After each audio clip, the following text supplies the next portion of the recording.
The Department of Labor and the Bureau of Labor and Statistics is now saying that they're going to change the numbers when it comes to what it means for the United States to be fully employed month after month.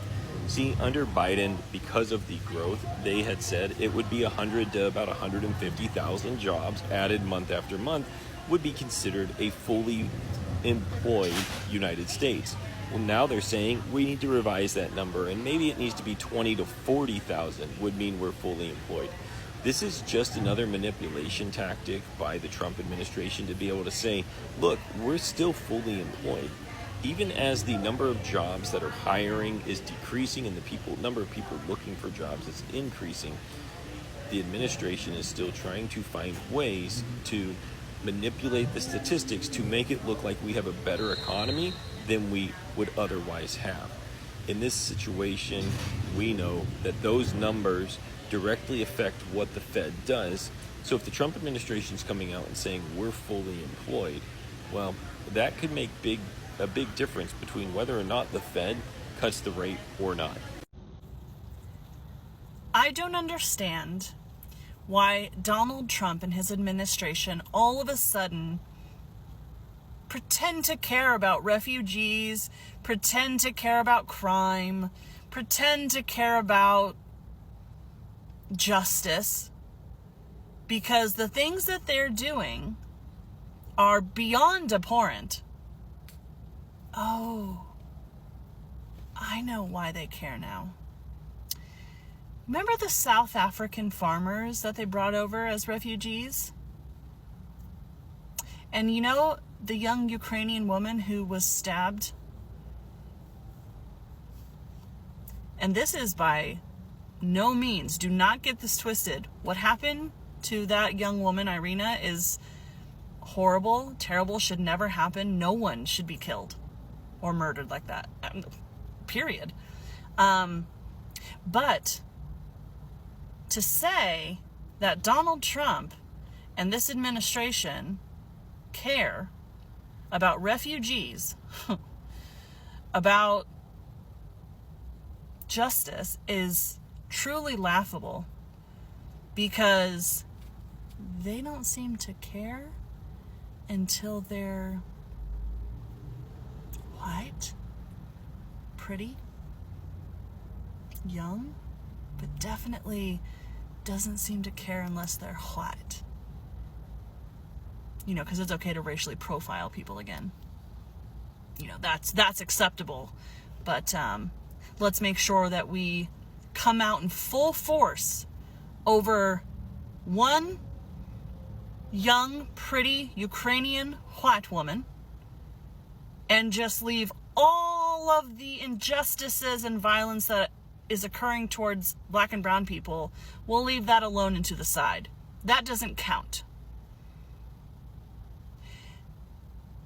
It shouldn't have to be like this, but that's truly, when I saw Donald Trump talking about the incident where this young woman was killed, I'm like, where's his outrage for anyone who's not white?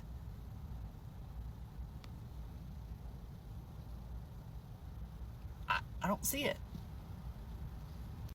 So if you're wondering if this administration can get any goddamn dumber, just look no further than RFK Jr., who, speaking about the tragedy in Minneapolis, decided to go on TV and blame basically SSRI medication, and decided to say something as dumb as, in my day, we didn't see all of these tragedies like this.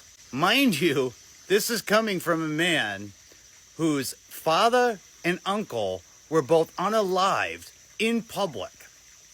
Yeah. Go fucking figure. This administration is a complete ass-backwards joke. They can't be taken seriously. They don't believe in science. They don't believe in facts. They don't believe in education. All they want to do is push some authoritarian agenda. They are going to write the history books. They are going to rewrite the science books. And the American people, the younger generation, who is just now going to school and learning, they're going to be screwed, because they're going to be the dumbest generation that this nation has ever fucking produced. These people are unbelievable. And what's even more ridiculous is the fact that people actually believe the words that come out of this administration's mouth. They actually believe the bullshit. They actually believe in sayings such as, we need to stop believing the experts. Why do you think they're called fucking experts? I'm not sure how the hell we have allowed this nation to come to this, but it is so far out of hand now, it's almost laughable because you can't even script this shit. Like, share, follow for more. This is Grim with Get the Rant, and I'll see you all in the next video. Black women are losing their jobs at a rate that we've never seen before. Many are calling this a silent crisis. Let's talk about it. Recent statistics showcase and highlight that nearly 300,000 Black women have exited the job market since the start of 2025. Contributing factors include the federal layoffs that happened in the hundreds of thousands that were spearheaded by the second term of the Trump administration, as well as the expungement and going after of DEI policies, initiatives, and jobs. And to make matters even worse, this problem is further compounded by the fact that the current job market is oversaturated, especially when you take into effect the fact that nearly hundreds of thousands of federal workers that were laid off earlier this year are still looking for jobs. Additionally, the tariffs and the taxes and the trade deals have affected public and private companies that are also hemorrhaging their workers as well. All that being said, it's extremely sad and disheartening to see the silent job crisis being enacted and enforced upon a group of people that look like myself and that have done nothing but keep the best interests of this country in mind. That's all I have for you guys today on Politics with NJ. Bye-bye. Good afternoon, everyone. We have some interesting news as the Trump administration hasn't even created 600,000 jobs yet this year. The Bureau of Labor Statistics has posted another report that says the U.S. has only added 22,000 jobs in August, which is extremely low compared to the expected 75,000 predicted for that month. So far, the U.S. has only added 598,000 jobs this year compared to the 1,144,000 at this time in 2024. The numbers are also adding higher unemployment rates, as that has now ticked to 4.3%, which hadn't been seen since September of 2017 before COVID. Trump was asked on Thursday about the report ahead of the release and said that Americans would see the real numbers and today would call that data disappointing. So after months of saying the numbers weren't true, now they are, which is interesting how that works. I wonder what that's a cover-up for. I think we all know. But this is proof that this administration is actively failing day after day and not actually doing the things that they said they were going to do. Not even 600,000 jobs have been created. That is genuinely sad. That is so sad when the Biden administration had created over 1 million jobs at this point, and they say Joe Biden is a bad president. Why isn't yours creating jobs then? It is genuinely sad that that is a statistic. Like, that is so sad, genuinely. With that being said, though, thank you everyone for watching this video. Like and repost to get the information out. Drop a follow for more news content. Later. Everybody, including politicians, was worried about this app tracking them. And there's still people that won't get on here, but they're willingly getting on Facebook and everywhere else. But what if I told you that the United States government, specifically Department of Homeland Security, with help from Doge and Palantir, have made a national citizen database that tracks everything about you? Now, we've heard that this was coming, but Doge has begun rolling it out. And ostensibly, they're doing it to help determine who's a U.S. citizen for voting and who's not. But this has always been a privacy third rail that nobody wants to touch because they feared it would tank their career. But now, under the Trump administration, Department of Homeland Security has created this database. Every U.S. citizen, gender, race, age, where you live. And they're rolling it out across the country to all municipalities, counties, and states. And they've built this system with zero public input, not even those that are going to use it, the cities, the counties, and the states around the nation. And even those people are speaking out, according to NPR reporting, about what they fear the government's actually going to use this database for. Charlie Kirk died today. This man supported the Second Amendment and basically said that gun deaths are worth it if it means that the Second Amendment stays intact. I'm paraphrasing what he said. The Second Amendment is very much intact, and he felt the full weight of that today. Now, obviously, the loss of human life is sad because every single person has inherent worth and value just for being born. However, what you do with your life will determine how people feel about you when you die. He supported Israel, which is responsible for the death of 72 Gazans today. He also supported Trump, who put out on Truth Social that he loves the smell of deportations in the morning. Trump, the same man who pardoned the criminals of January 6th who tried to uproot democracy.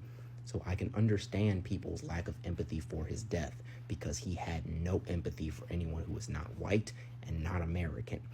Not only is that fucked up, it goes against the principles of the religion that he claimed to follow.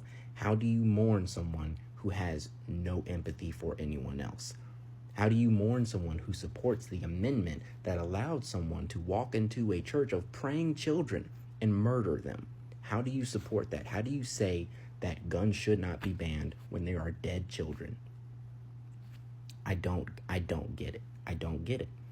Now, I think this is indicative of where we are heading as a country, because we watched a man die today. Like, we watched someone get shot and killed. He got shot in the neck and blood spilled from his body. It was horrific, and we watched it. No content warning, no nothing. We saw a man die on social media. That's crazy. That's crazy. We should be terrified of where we are headed, because nothing is sacred. Schools are not safe. Churches are not safe. The places where people should feel the safest are not safe. We're fucked as a country. We're doomed. I want it to be clear to everybody that, like, civil liberties are gone. They don't exist anymore. If the Trump administration decides that you are a group who doesn't deserve to have protections, you won't. And the Supreme Court will side with you. The Supreme Court of these United States sided with the Trump administration in allowing federal law enforcement to be able to stop and detain people without any reasonable suspicion other than the color of their skin or the language they speak. A lower court barred federal law enforcement from being able to do this, but the Supreme Court has now said that the ICE agents operating in Los Angeles, is where this comes from, could now stop people based on them looking Latino or speaking Spanish. And this is so incredibly unconstitutional, it's not even funny. I mean, there's the First Amendment. A person should be able to speak Spanish in public without fear of being detained. There's the Fourth Amendment against illegal searches and seizures. There's the Fifth Amendment. Like, across the board, this is not constitutional, but the Supreme Court is not interested in doing what is constitutional. It is interested in doing what is conservative. And conservatives really, at the end of the day, want to eliminate all civil liberties that are not going towards the building of corporations or establishing white supremacy. All of the progress and growth that we have made in this country in the last 60 or 70 years has been washed away by a Supreme Court that has been handpicked by Donald Trump. So between the egregious lack of constitutionality that the court has been operating in for a long time, the egregious lack of constitutionality that the Trump administration is walking in, and its declarations of war against American citizens and cities, we are not only in a constitutional crisis, but a civil war and a culture war. And being in a culture war, a constitutional crisis, and a civil war at the same time is absurd, but here we are. Thanks for coming to my TED Talk. So this is going to be a post about how the Trump administration right now is rolling back a proposed rule that actually would have been really beneficial to airline passengers. And now what the Trump administration is doing actually is benefiting the airlines instead of the airline passengers. And I don't see any justification for this whatsoever. So back in let's just start with this. I think pretty much everyone agrees that flying is a miserable experience. So anytime that you can do something that might make that miserable experience just a little bit better, I'm in favor of it. So in 2023, the Biden administration announced a proposed rule. It would guarantee passengers $200 to $775 in compensation, as well as free meals, lodging, and rebookings in cases where there was a U.S. flight disruption caused by circumstances under airlines' control, such as a mechanical issue or a system outage. That makes a lot of sense, right? Because airlines need to do a better job of actually maintaining their planes so there are not these delays, and not have something like you had with Southwest a few years ago when they made everything miserable, or everyone miserable, with a system outage. Listen, this makes sense. If a business inconveniences you, they need to be responsible for that. They need to be accountable for that. Okay? And this was passed or proposed by Biden and Transportation Secretary Pete Buttigieg.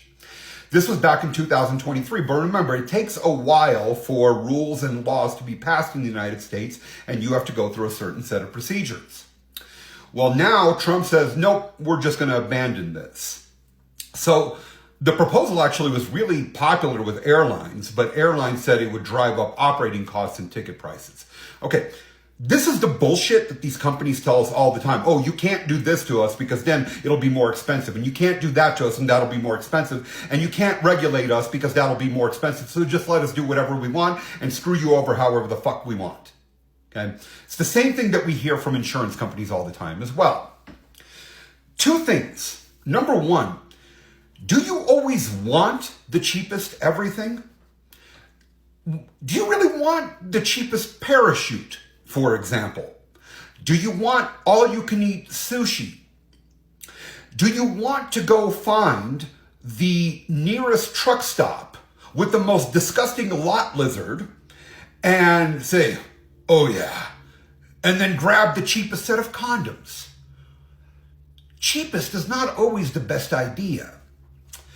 Number two, we are willing to pay for better things. Why do you think luxury cars exist? You can get a Toyota that is a perfectly nice, reliable car.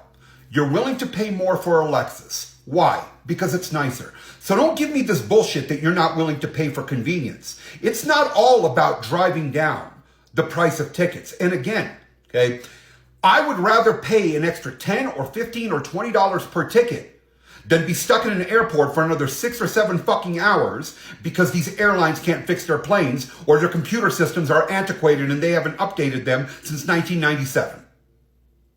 So, yes, this was a good rule. But Airlines for America, a trade group for the country's biggest airlines, celebrated the move. Of course they did, right? This means that there's no incentive to improve. This means that they don't have to spend any more money. This means that they can keep fucking you as the consumer. Quote, we are encouraged by this Department of Transportation reviewing unnecessary and burdensome regulations that exceed its authority and don't solve issues important to our customers. Really? Oh, so it's not important for your customers that there are numerous flight delays in the United States. And it's not important for your customers that you can go and sit on a fucking tarmac in a plane for 2 or 3 hours while you guys are getting your shit together. Or when you're flying during Thanksgiving or winter and it's a miserable experience because, again, you guys can't get your shit together. No, that's important to me as a customer. The only thing you guys want to do is save money. And don't tell me that you're interested in solving issues. You could have addressed these issues years ago. And do you know how I know? Because Europe has had similar rules since 2004. That's right. Europe has been doing the shit that we can't in the United States for over 20 years. And a study came out in 2023 saying that that rule actually reduced flight delays in Europe. But see, why can't we do this in the United States? Because our fucking government is bought and paid for by trade industries. Okay? Now, look, I understand that all politicians are corrupt, but Trump has reached a whole new level of corruption. This is a fucking giveaway to airlines at the expense of the consumer. There was a guy who was quoted, Paul Hudson, he's the president of FlyerRights.org. Quote, without a delay compensation rule, airlines do not have the incentive needed to make their systems reliable. Absolutely. Listen, if there is no punishment for having flight delays all the time, for having old systems that inconvenience customers, why the hell are you actually going to improve these systems? You're going to keep running the same shit that you have all the time to inconvenience customers. You're going to keep underemploying mechanics and cutting corners that are going to result in inconvenience to customers. This was actually an incentive.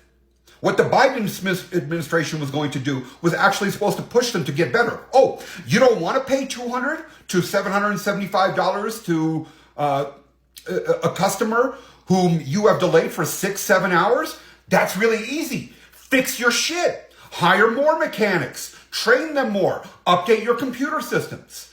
You don't like putting people up in hotels? You don't like giving them food vouchers? Be fucking better. What is the incentive to be better right now? Human beings, we are very basic. We respond to consequences.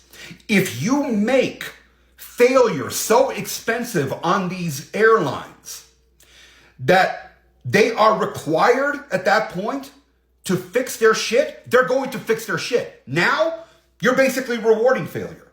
Again, how does this benefit the consumer? Even if you are a Trump supporter, how can you look at this and say, yes, this is better for the consumer? And by the way, I'm talking about about airlines right now, but this is something that is happening across the board. And we will talk about this in other areas as well. Well, the Trump administration has dismantled consumer protections. They've protected banks and credit card companies more. Everything has been a steady assault against the consumer in order to benefit big business. How the fuck does that benefit you? Step away from the fucking cult of just loving Trump and just blowing him. Just fucking and just think about what's actually happening. Look at the fucking policies and not the cult of personality. Okay? Right now, all airlines have to do is refund passengers for canceled flights. What does that really do for you? Okay? You refund me, great. Okay? That doesn't... You've wasted 6 or 7 hours of my time. I might have to get a hotel room. I might have to rent a car or pay for an Uber. I have to pay for food. You should be responsible for that. You as the airline put me in that position. I didn't put myself in that position. And now the Trump administration, by the way, is talking about rolling back other regulatory laws and rules that actually would improve air travel. Among the rules being reviewed are those that define what kinds of flight disruption entitle consumers to ticket refunds and timely bag delivery. Great. So we're actually going to make air travel even more miserable than it is. Again, okay, and this is what I was talking about yesterday as well. Stop supporting fucking politicians based on their goddamn personalities and look at the fucking policies. This is a policy that the Trump administration is adopting right now that is a declaration of war against consumers. And it's just one. We're going to be talking about more in the future. Okay. I'm Lex Dynamic. Please check out my music actually on Apple Music, Spotify, and all the rest. It streams for free. It's instrumental music. And actually my third album is getting ready to come out in a week or two. I'm just mixing and mastering it. All right.